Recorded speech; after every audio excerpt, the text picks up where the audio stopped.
Les tensions croissantes autour de l'implication de la France dans la déstabilisation des pays sahéliens continuent d'attirer l'attention internationale. Le leader nigérien Abdourahmane Tiani, lors d'une interview diffusée sur la chaîne RTN, a accusé la France de soutenir des groupes armés opérant dans la région, en leur fournissant une aide matérielle et financière. Selon lui, ces actions visent à affaiblir l'alliance des États du Sahel.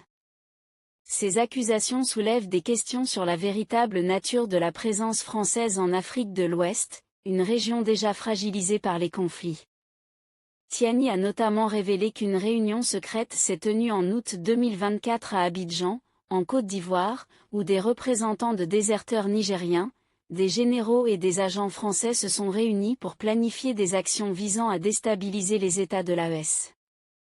Des formations militaires ont été données à ces troupes, comprenant des techniques de combat urbain et des méthodes d'opération ciblées.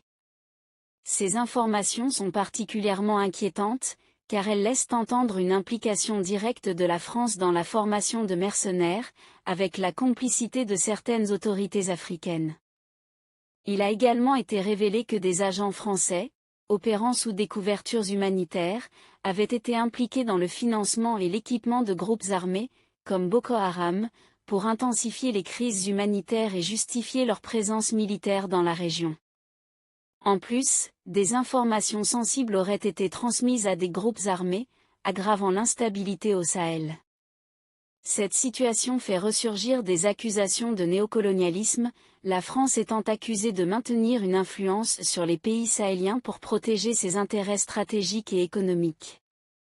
Les critiques de plus en plus nombreuses dénoncent l'impact de cette présence militaire sur la souveraineté des États sahéliens, notamment en Côte d'Ivoire et au Burkina Faso, qui prennent des mesures pour se distancer de la CEDEAO, perçue comme trop favorable aux intérêts occidentaux.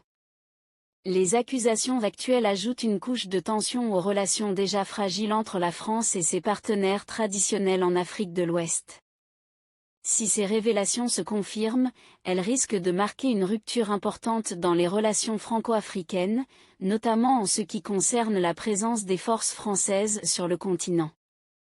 Les populations sahéliennes, de plus en plus conscientes des enjeux de cette ingérence, réclament désormais une plus grande souveraineté et une fin aux manipulations extérieures.